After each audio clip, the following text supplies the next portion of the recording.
ओम नमो भगवते वासुदेवाय। श्रीमद् भागवत महापुराण के नवम स्कंध में चंद्रवंश का वर्णन करते हुए श्री सुखदेव जी कहते हैं, परीक्षित, अब मैं तुम्हें चंद्रमा के पावन वंश का वर्णन सुनाता हूँ। इस वंश में पुरूरवा आदि बड़े बड़े पवित्र कीर्ति राजाओं का कीर्तन किया जाता है। सहस्त्रों सिर वाले विराट पुरुष नारायण के नाभि सरोवर के कमल से ब्रह्मा जी की उत्पत्ति हुई। ब्रह्मा जी के पुत्र हुए अत्रि।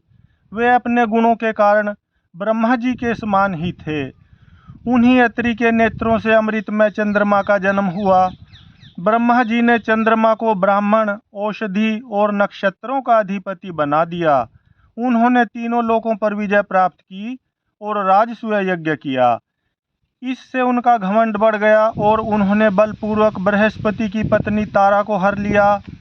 देवगुरु बृहस्पति ने अपनी पत्नी को लौटा देने के लिए उनसे बार बार याचना की, परंतु वे इतने मतवाले हो गए थे कि उन्होंने किसी प्रकार उनकी पत्नी को नहीं लौटाया। ऐसी परिस्थिति में उसके लिए देवता और दानव में घोर संग्राम छिड़ गया। शुक्राचार्य जी ने बृहस्पति जी के द्वेष से असुरों के साथ चंद्रमा का पक्ष ले लिया और महादेव जी ने स्नेहवश समस्त भूतगणों के साथ अपने विद्या गुरु अंगिरा जी के पुत्र बृहस्पति का पक्ष लिया। देवराज इंद्र ने भी समस्त देवताओं के साथ अपने गुरु बृहस्पति जी का ही पक्ष लिया। इस प्रकार तारा के निमित्त से देवता और असुरों का संहार करने वाला घोर संग्राम हुआ। तदंतर अंगिरा ऋषि ने ब्रह्मा जी के पास जाकर यह युद्ध बंद कराने की प्रार्थना की। इस पर ब्रह्मा जी ने चंद्रमा को बहुत डांटा फटकारा और तारा को उसके पति बृहस्पति जी के हवाले कर दिया। जब बृहस्पति जी को यह मालूम हुआ कि तारा तो गर्भवती है, तब उन्होंने कहा, दुष्टे, मेरे क्षेत्र में यह तो किसी दूसरे का गर्भ है। इसे तू अभी त्याग दे, तुरंत त्याग दे। डर मत, मैं तुझे जलाऊंगा नहीं, क्योंकि एक तो तू स्त्री है और दूसरे मुझे भी संतान की कामना है। देवी होने के कारण तू निर्दोष भी है ही। अपने पति की बात सुनकर तारा अत्यंत लज्जित हुई। उसने सोने के समान चमकता हुआ एक बालक अपने गर्भ से अलग कर दिया। उस बालक को देखकर बृहस्पति और चंद्रमा दोनों ही मोहित हो गए और चाहने लगे कि यह हमें मिल जाए। अब वे एक दूसरे से इस प्रकार जोर जोर से झगड़ा करने लगे कि यह तुम्हारा नहीं, मेरा है। ऋषियों और देवताओं ने तारा से पूछा कि यह किसका लड़का है, परंतु तारा ने लज्जावश कोई उत्तर न दिया। बालक ने अपनी माता की झूठी लज्जा से क्रोधित होकर कहा, दुष्टे, तू बतलाती क्यों नहीं? तू अपना कुकर्म मुझे शीघ्र से शीघ्र बतला दे। उसी समय ब्रह्मा जी ने तारा को एकांत में बुलाकर बहुत कुछ समझा बुझा कर पूछा। तब तारा ने धीरे से कहा कि चंद्रमा का। इसलिए चंद्रमा ने उस बालक को ले लिया। परीक्षित, ब्रह्मा जी ने उस बालक का नाम रखा बुध, क्योंकि उसकी बुद्धि बड़ी गंभीर थी। ऐसा पुत्र प्राप्त करके चंद्रमा को बहुत आनंद हुआ। परीक्षित, बुध के द्वारा इलाके गर्भ से पुरूरवा का जन्म हुआ। इसका वर्णन मैं पहले ही कर चुका हूँ। एक दिन इंद्र की सभा में देवर्षि नारद जी पुरूरवा के रूप, गुण, उदारता, शील, स्वभाव, धन संपत्ति और पराक्रम का गान कर रहे थे। उन्हें सुनकर उर्वशी के हृदय में काम भाव का उदय हो आया और उससे पीड़ित होकर वह देवांगना पुरूरवा के पास चली आई। यद्यपि उर्वशी को मित्रा वरुण के शाप से ही मृत्यु लोक में आना पड़ा था, फिर भी पुरुष शिरोमणि पुरूरवा मूर्तिमान कामदेव के समान सुंदर है। यह सुनकर सुर सुंदरी उर्वशी ने धैर्य धारण किया और वह उनके पास चली आई। देवांगना उर्वशी को देखकर राजा पुरूरवा के नेत्र हर्ष से खिल उठे। उनके शरीर में रोमांच हो आया। उन्होंने बड़ी मीठी वाणी से कहा। राजा पुरूरवा ने कहा, सुंदरी, तुम्हारा स्वागत है, बैठो, मैं तुम्हारी क्या सेवा करूं? तुम मेरे साथ विहार करो और हम दोनों का यह विहार अनंत काल तक चलता रहे। उर्वशी ने कहा, राजन, आप सौंदर्य के मूर्तिमान स्वरूप हैं, भला ऐसी कौन कामिनी है जिसकी दृष्टि और मन आप में आसक्त न हो जाए, क्योंकि आपके समीप आकर मेरा मन रमण की इच्छा से अपना धैर्य खो बैठा है। राजन, जो पुरुष रूप गुण आदि के कारण प्रशंसनीय होता है वही स्त्रियों को अभिष्ट होता है। अतः मैं आपके साथ अवश्य विहार करूंगी, परंतु मेरे प्रेमी महाराज, मेरी एक शर्त है। मैं आपको धरोहर के रूप में भेड़ के 2 बच्चे सौंपती हूँ। आप इनकी रक्षा करना। वीर शिरोमणे, मैं केवल घी खाऊंगी और मैथुन के अतिरिक्त और किसी भी समय आपको वस्त्रहीन न देख सकूंगी। परम मनस्वी पुरुआ ने ठीक है ऐसा कहकर उसकी शर्त स्वीकार कर ली। और फिर उर्वशी ने कहा, तुम्हारा यह सौंदर्य अद्भुत है, तुम्हारा भाव अलौकिक है, यह तो सारी मनुष्य सृष्टि को मोहित करने वाला है। और देवी, कृपा करके तुम स्वयं यहाँ आई हो, फिर कौन ऐसा मनुष्य है जो तुम्हारा सेवन न करेगा। परीक्षित, तब उर्वशी काम शास्त्रोक्त पद्धति से पुरुष श्रेष्ठ पुरुरवा के साथ विहार करने लगी। वे भी देवताओं की विहार स्थली चैत्र रथ, नंदनवन आदि उपवनों में उसके साथ स्वच्छंद विहार करने लगे। देवी उर्वशी के शरीर से कमल केसर की सी सुगंध निकला करती थी। उसके साथ राजा पुरुरवा ने बहुत वर्षों तक आनंद विहार किया। वे उसके मुख की सुरभि से अपनी सुध बुध खो बैठते थे। इधर जब इंद्र ने उर्वशी को नहीं देखा, तब उन्होंने गंधर्वों को उसे लाने के लिए भेजा और कहा, उर्वशी के बिना मुझे यह स्वर्ग फीका जान पड़ता है। वे गंधर्व आधी रात के समय घोर अंधकार में वहां गए और उर्वशी के दोनों भेड़ों को, जिन्हें उसने राजा के पास धरोहर रखा था, चुरा कर चलते बने। उर्वशी ने जब गंधर्वों के द्वारा ले जाए जाते हुए अपने पुत्र के समान प्यारे भेड़ों की बें बें सुनी, तब वह कह उठी कि अरे, इस कायर को अपना स्वामी बनाकर मैं तो मारी गई। यह नपुंसक अपने को बड़ा वीर मानता है, यह मेरे भेड़ों को भी न बचा सका। इसी पर विश्वास करने के कारण लुटेरे मेरे बच्चों को लूट कर लिए जा रहे हैं। मैं तो मर गई। देखो तो सही, यह दिन में तो मर्द बनता है और रात में स्त्रियों की तरह डर कर सोया रहता है। परीक्षित, जैसे कोई हाथी को अंकुश से भेद ढाले, वैसे ही उर्वशी ने अपने वचन बाणों से राजा को बींध दिया। राजा पुरुरवा को बड़ा क्रोध आया और हाथ में तलवार लेकर वस्त्रहीन अवस्था में ही वे उस ओर दौड़ पड़े। गंधर्वों ने उनके झपटते ही भेड़ों को तो वहीं छोड़ दिया और स्वयं बिजली की तरह चमकने लगे। जब राजा पुरुरवा भेड़ों को लेकर लौटे, तब उर्वशी ने उस प्रकाश में उन्हें वस्त्रहीन अवस्था में देख लिया। बस वह उसी समय उन्हें छोड़कर चली गई। परीक्षित, जब पुरुरवा ने जब अपने शयनगार में अपनी प्रियतमा उर्वशी को नहीं देखा, तो वे अनमने हो गए। उनका चित्त उर्वशी में ही बसा हुआ था। वे उसके लिए शोक से विहल हो गए और उन्मत्त की भांति पृथ्वी में इधर उधर भटकने लगे। एक दिन कुरुक्षेत्र में सरस्वती नदी के तट पर उन्होंने उर्वशी और उसकी 5 प्रसन्नमुखी सखियों को देखा और बड़ी मीठी वाणी से कहा, प्रिय, तनिक ठहर जाओ, एक बार मेरी बात मान लो। निष्ठुरे, अब आज तो मुझे सुखी किए बिना मत जाओ, क्षण भर ठहरो, आओ हम दोनों कुछ बातें तो कर लें। देवी, अब इस शरीर पर तुम्हारा कृपा प्रसाद नहीं रहा, इसी से तुमने इसे दूर फेंक दिया है। अतः मेरा यह सुंदर शरीर अभी ढेर हुआ जाता है और तुम्हारे देखते देखते इसे भेड़िए और गिद्ध खा जाएंगे। उर्वशी ने कहा, राजन, तुम पुरुष हो, इस प्रकार मत करो। देखो, सचमुच ये भेड़िए तुम्हें खा न जाएं। स्त्रियों की किसी के साथ मित्रता नहीं हुआ करती। स्त्रियों का हृदय और भेड़ियों का हृदय बिल्कुल एक जैसा होता है। स्त्रियां निर्दय होती हैं, क्रूरता तो उनमें स्वाभाविक ही रहती है। तनिक सी बात में चिढ़ जाती हैं और अपने सुख के लिए बड़े बड़े साहस के काम कर बैठती हैं। थोड़े से स्वार्थ के लिए विश्वास दिलाकर अपने पति और भाई तक को मार डालती हैं। इनके हृदय में सौहार्द तो है ही नहीं। भोले भाले लोगों को झूठ मूठ का विश्वास दिलाकर फांस लेती हैं और नए नए पुरुष की चाह से उल्टा और स्वच्छंदचारिणी बन जाती हैं। तो फिर तुम धीरज धरो, तुम राजेश्वर हो, घबराओ मत। प्रति 1 वर्ष के बाद एक रात तुम मेरे साथ रहोगे, तब तुम्हारे और भी संतानें होंगी। राजा पुरुरवा ने देखा कि उर्वशी गर्भवती है, इसलिए वे अपनी राजधानी में लौट आए। 1 वर्ष के बाद फिर वहां गए। तब तक उर्वशी एक वीर पुत्र की माता हो चुकी थी। उर्वशी के मिलने से पुरुरवा को बड़ा सुख मिला और वे एक रात उसी के साथ रहे। प्रातःकाल जब वे विदा होने लगे, तब विरह के दुख से वे अत्यंत दीन हो गए। उर्वशी ने उनसे कहा, तुम इन गंधर्वों की स्तुति करो, ये चाहें तो तुम्हें मुझे दे सकते हैं। तब राजा पुरुरवा ने गंधर्वों की स्तुति की।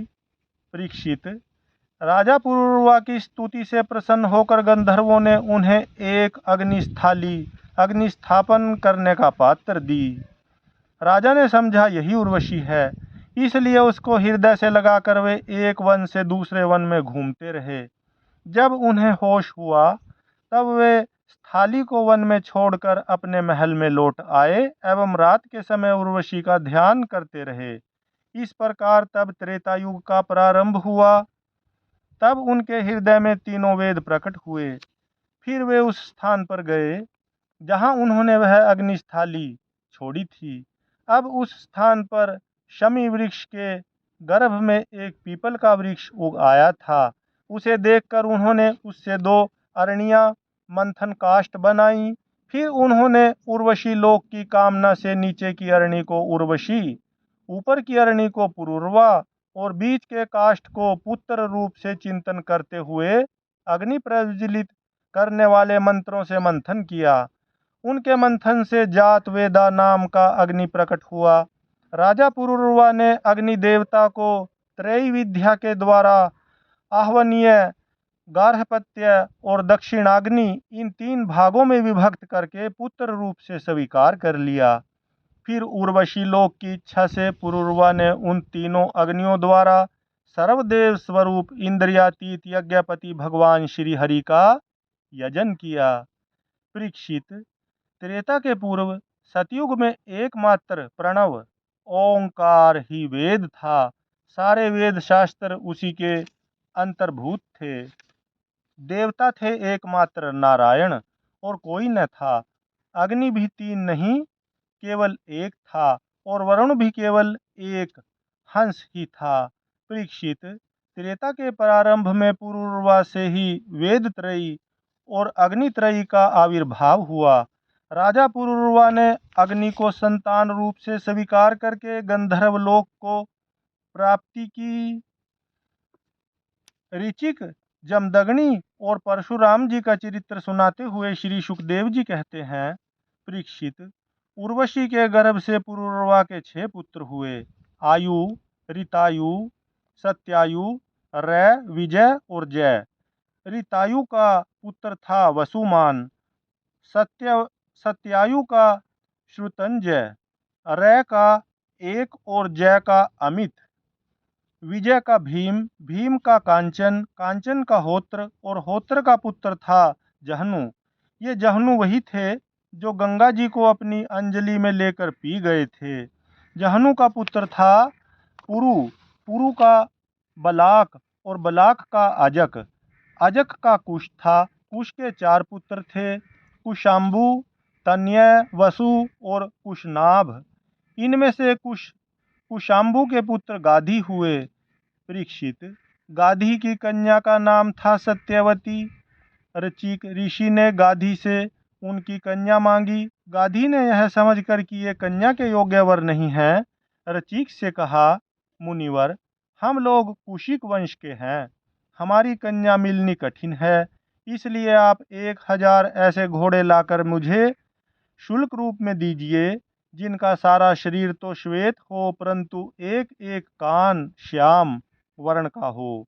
जब गाधी ने यह बात कही, तब ऋचिक मुनि उनका आशय समझ गए और वरुण के पास जाकर वैसे ही घोड़े ले आए तथा उन्हें देकर सुंदरी सत्यवती से विवाह कर लिया।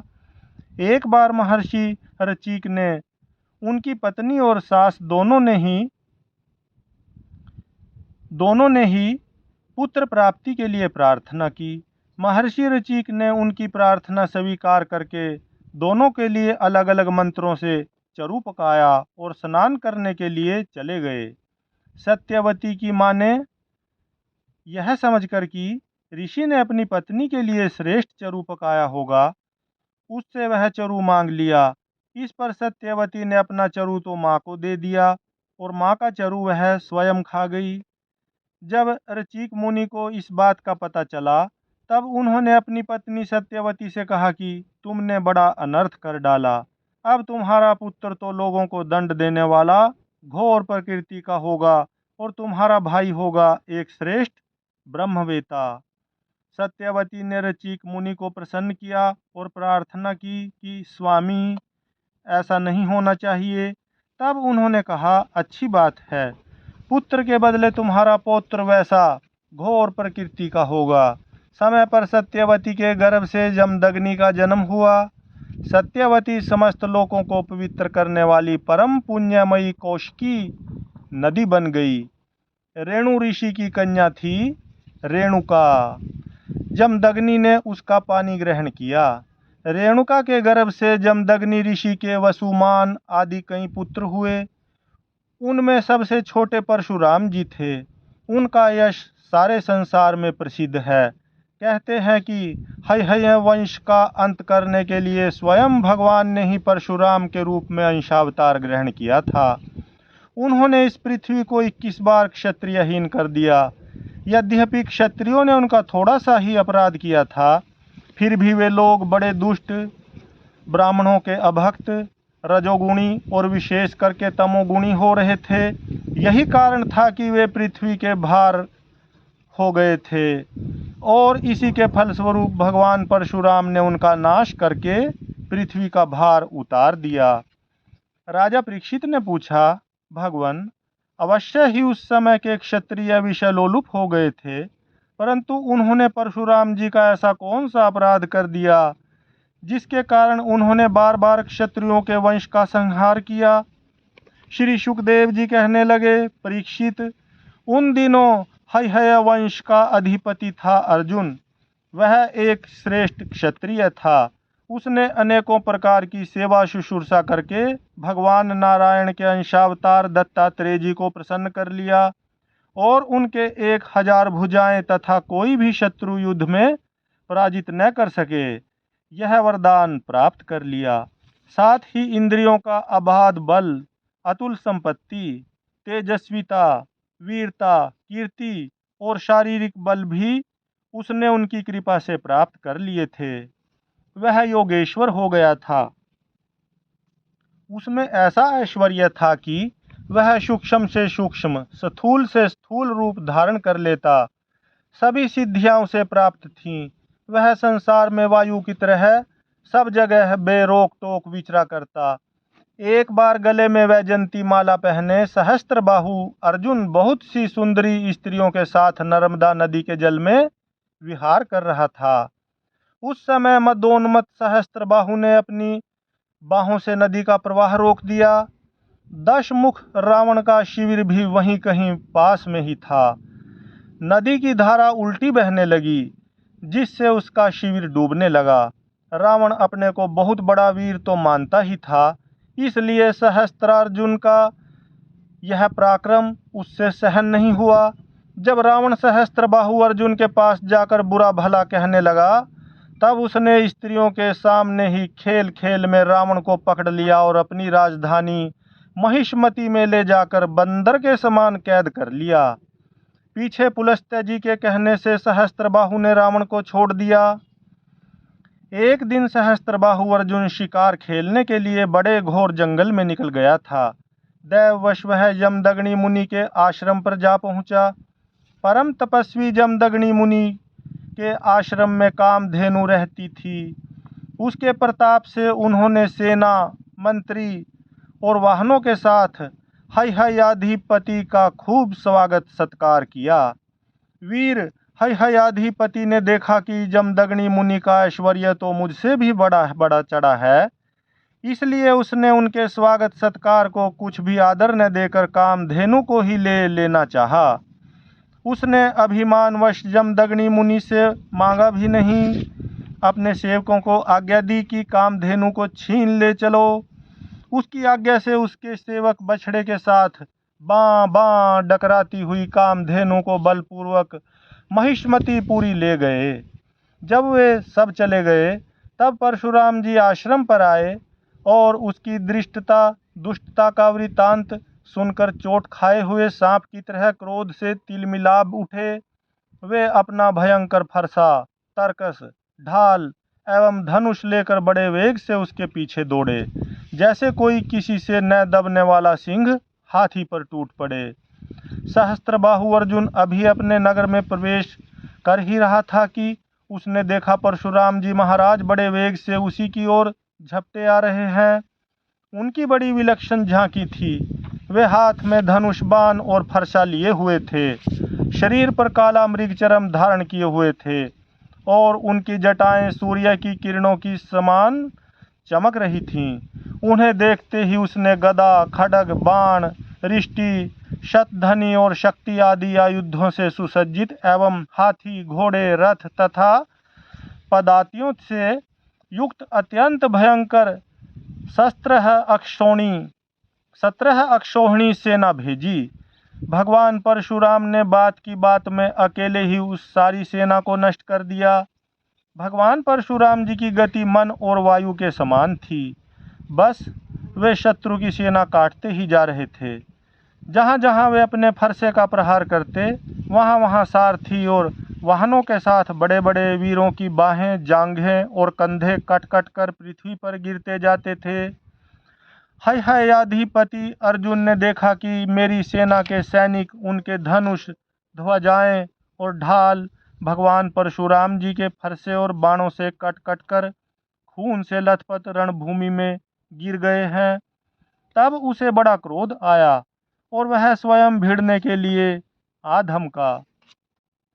उसने एक साथ ही अपनी 1000 भुजाओं से 500 धनुषों पर बाण चढ़ाए और परशुराम जी पर छोड़े। परंतु परशुराम जी तो समस्त शस्त्रधारियों के शिरोमणि ठहरे। उन्होंने अपने एक धनुष पर छोड़े हुए बाणों से ही एक साथ सबको काट डाला। अब हैहयाधिपति अपने हाथों से पहाड़ और पेड़ उखाड़कर बड़े वेग से युद्धभूमि में परशुराम जी की ओर झपटा। परंतु परशुराम जी ने अपनी तीखी धार वाले फरसे से बड़ी फुर्ती के साथ उसकी सांपों के समान भुजाओं को काट डाला। जब उसकी बाहें कट गईं, तब उन्होंने पहाड़ की चोटी की तरह उसका ऊंचा सिर धड़ से अलग कर दिया। पिता के मर जाने पर उसके 10,000 लड़के डर कर भाग गए। परीक्षित, विपक्षी वीरों के नाशक परशुराम जी ने बछड़े के साथ कामधेनु लौटा ली। वह बहुत ही दुखी हो रही थी। उन्होंने उसे अपने आश्रम पर लाकर पिताजी को सौंप दिया और महिष्मती में सहस्त्रबाहु ने तथा उन्होंने जो कुछ किया था सब अपने पिताजी तथा भाइयों को कह सुनाया। सब कुछ सुनकर जमदग्नि मुनि ने कहा, हाय हाय परशुराम, तुमने बड़ा पाप किया। राम राम, तुम बड़े वीर हो, परंतु सर्वदेव में नरदेव का तुमने व्यर्थ ही वध कर दिया। बेटा, हम लोग ब्राह्मण हैं। क्षमा के प्रभाव से ही हम संसार में पूजनीय हुए हैं। और तो क्या, सबके दादा ब्रह्मा जी भी क्षमा के बल से ही ब्रह्म पद को प्राप्त हुए हैं। ब्राह्मणों की शोभा क्षमा के द्वारा ही सूर्य की प्रभा के समान चमक उठती है। सर्वशक्तिमान भगवान श्री हरि भी क्षमावानों पर ही शीघ्र प्रसन्न होते हैं। बेटा, सार्वभौम राजा का वध ब्राह्मण की हत्या से भी बढ़कर है। जाओ, भगवान का स्मरण करते हुए तीर्थों का सेवन करके अपने पापों को धो डालो। हरि ओम तत्सत, हरि ओम तत्सत, हरि ओम तत्सत, हरि ओम।